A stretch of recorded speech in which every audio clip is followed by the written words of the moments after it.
മാന്യ സദസ്സിന് നമസ്കാരം. എളിമയാണ് പുണ്യങ്ങളുടെ രാജ്ഞി. എളിമപ്പെടാൻ ലഭിക്കുന്ന ഏതൊരവസരവും വലിയ ഭാഗ്യമായി ഞാൻ കരുതുന്നു. വിശുദ്ധ അൽഫോൻസാമയുടെ വാക്കുകൾ. ഭാരതത്തിന്റെ മണ്ണിൽ ജനിച്ച് വളർന്ന് ചെറുപ്രായത്തിൽ തന്നെ ദൈവസന്നിധിയിൽ അഭയം തേടി തിരികെ പറന്നുപോയവൾ. ദൈവത്തിന്റെ സ്വന്തം നാടായ കേരളത്തിന് അഭിമാനത്തിന്റെയും അഹങ്കാരത്തിനും വക നൽകി സർവേശ്വരനായ ദൈവത്തെ ജീവന്റെയും ജീവിതത്തിന്റെയും മനോഹര സ്വപ്നമായി ചേർത്തവൾ വിശുദ്ധ അൽഫോൻസ. 1910 ഓഗസ്റ്റ് 19 അന്നക്കുട്ടി കുടമാളൂരിൽ ജനിച്ചു. സ്വമാതാവിനെ നഷ്ടമായ അവൾ കൗമാരപ്രായം വരെ ഇളയമ്മയുടെ സ്നേഹത്തണലിൽ വളർന്നു. അതിസുന്ദരിയായ അന്നക്കുട്ടിക്ക് ബാഹ്യ സൗന്ദര്യത്തിൽ സന്തോഷം കണ്ടെത്തുന്നതിനേക്കാൾ ആനന്ദം തന്റെ ആത്മാവിനെ ദൈവിക പുണ്യങ്ങളാൽ നിറയ്ക്കുന്നതിലായിരുന്നു. സ്നേഹത്തിന് ഉറവിടമായ ദൈവത്തെ മറ്റെന്തിനേക്കാൾ അധികമായി സ്നേഹിക്കാൻ അന്നക്കുട്ടി മറന്നില്ല. എല്ലാ വേദനകളും ഈശോയുടെ തിരുഹൃദയത്തിൽ അർപ്പിക്കുമ്പോഴുള്ള ആനന്ദം വളരെ വലുതാണ്. വിശുദ്ധ അൽഫോൻസാമയുടെ ശാന്തതയുടെയും സന്തോഷത്തിന്റെയും മുന്നിൽ തെളിഞ്ഞ രഹസ്യം അതായിരുന്നു. പരിധികൾ നിശ്ചയിക്കാത്ത സ്നേഹവും പരാതികളില്ലാത്ത സഹനവുമാണ് ഇന്നത്തെ തലമുറയ്ക്കുള്ള വിശുദ്ധ അൽഫോൻസാമയുടെ ജീവിത മാതൃക.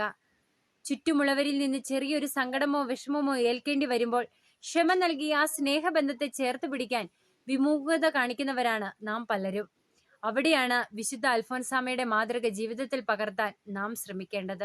അൽഫോൻസായുടെ വിശുദ്ധി നിറഞ്ഞ ജീവിതത്തിലെ ഏറ്റവും വലിയ നിധിയായിരുന്നു സകല വേദനകൾക്കിടയിൽ നിന്നുകൊണ്ട് ചുറ്റുമുള്ളവർക്കായി കരുണാപൂർവം അവൾ തൂകുന്ന പുഞ്ചിരി.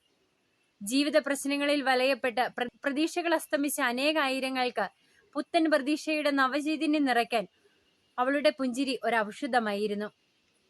സകല സൗകര്യ സമ്പന്നതകളിൽ നിറഞ്ഞ കുടുംബത്തിലാണ് അന്നക്കുട്ടി ജനിച്ചത് എങ്കിലും അവളെ ഒരിക്കലും ബാഹ്യമായതൊന്നും ഭ്രമിപ്പിച്ചിരുന്നില്ല.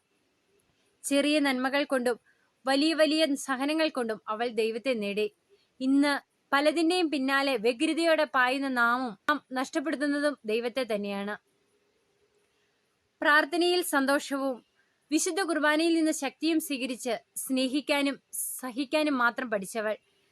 അവൾ ഒരിക്കലും സഹനത്തെ വെറുക്കുകയോ ഭയക്കുകയോ ചെയ്തില്ല. മറിച്ച് ഓരോ സഹനത്തിലൂടെയും ദൈവസ്നേഹത്തിന്റെ ചവിട്ടുപടികൾ കണ്ടെത്തി.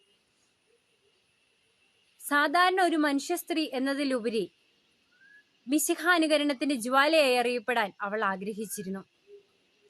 ഇവിടെയാണ് അന്നക്കുട്ടി എന്ന പെൺകുട്ടിയിൽ നിന്നും ഒരു നാടിന്റെ വിശുദ്ധിയും അഭിമാനവുമായ വിശുദ്ധ അൽഫോൻസിയായി രൂപപ്പെട്ടത്. അവളുടെ ജീവിതം തന്നെയാണ് അവളുടെ മാതൃകയും സാക്ഷ്യവും. എല്ലാവർക്കും വിശുദ്ധ അൽഫോൻസാമയുടെ തിരുനാൾ ആശംസകൾ. നന്ദി, നമസ്കാരം. ജയ് ക്രൈസ്റ്റ്.